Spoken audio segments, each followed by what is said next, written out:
mayam koiro la kanda aina manipur yarom daida hojiki people choice award se phangakpada ingona su thamoi da su yam nungsiba phawe aduna influencer ama oiba haibase it's not mayam kai haitare follower khaki natraga fame khaki tanaba adu khatangi oheningde hojikti YouTube da oiro adigi social media da oiro na hawaiba influencer mayam ama thoglai ko sida ina haijaning badi haki khoi phau bagi adigi wrong information mayam sadoga phauge hana khanba nataba yamna genuine oina adigi isagi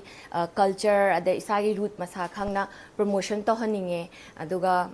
yamna content sing do authentic oina leina yamai mayek chumna sengna habdi akoina ngasi influencer ama oina wa ama haiba haibase akhoi tung inara iba adigi akhoi follow tawra iba mi myam duna indoine hadi influence mi influence tawdone duna achumba way influence to haninge maybe in health maybe in culture and maybe in identity aduga isagi discipline and character si myam se loi puro ga chatlaninge influencer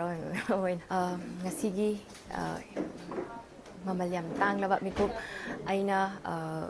hadi east and northeast ki platform da phangjariba award machado adu acknowledge to biduna khoigi kendragi adigi amasung national secretary and state president manipur rpa thawale maheshwar thongnau jam amadi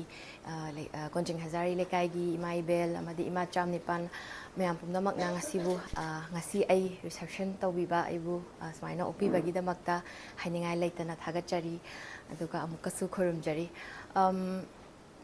haukiba that megi tarik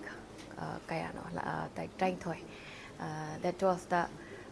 10 sorry that 10 da aina kolkata da ai journey mayam ama chatlura matung da kolkata da khoi touch da not Oriflame presents who's next influencer 2026 award see invite phangzabane adai chatlura kan ingona su yamna sadan oiba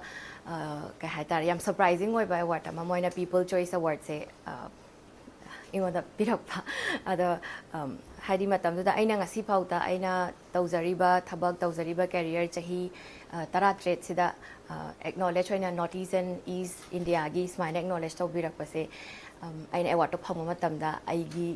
aibu nuksibiduna aibu ngasi phauda support tawbiraga laiba miyam punamakta yamna thagachai habdi mayam gi support yaudana aina ngasi leijariba ade aina ngasi tawjariba se kaisu phangbam thokte people choice award haiba award simakta bu mayamna khanbiraga mayam gi choice oire na pibirak pa award ne aduna mayam gi support mayam gi nungsiba yaudana aina ngasi phauta leiriba daga manipur gi wang bada aina present tawriba mayam se mayam gi support yaudraga de amta su tawba ngamjaroi kolkata gi hek mamang da aise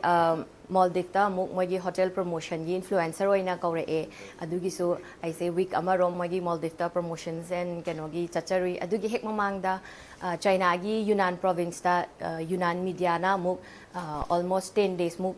aise invite tawraga kaubire e sumaina Yunnan gi culture and Manipur cultural exchange program ama sumain tawse China gi Yunnan province promote to bio haina India gi influencer ani khak amoina invite away aiga aduga son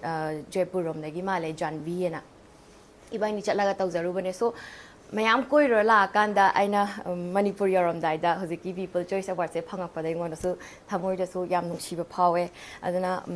influencer ama oiba haibase it's not mayam kai haitare follower khaki natraga fame khaki tanaba adu khatangi oheningde hojikti YouTube da oiro adigi social media da oiro na hawaiba influencer mayam ama thoglai ko sida ina haijaning badi haki khoi phau bagi adigi wrong information mayam sadoga phauge hana khanba nataba yamna genuine oina adigi isagi culture ade isagi root masa khangna promotion to haninge aduga yamna content sing do authentic oina leina yamai mayek chumna sengna habdi akoina ngasi influencer ama oina wa ama haiba haibase akhoi tung inara iba adigi akhoi follow tawra iba mi myam duna indoine hadi influence mi influence tawdone duna achumba way influence to haninge maybe in health maybe in culture and maybe in identity aduga isagi discipline and character si myam se loi puro ga chatlaninge influencer oin thank you si haraga myam bu amka hana khonjai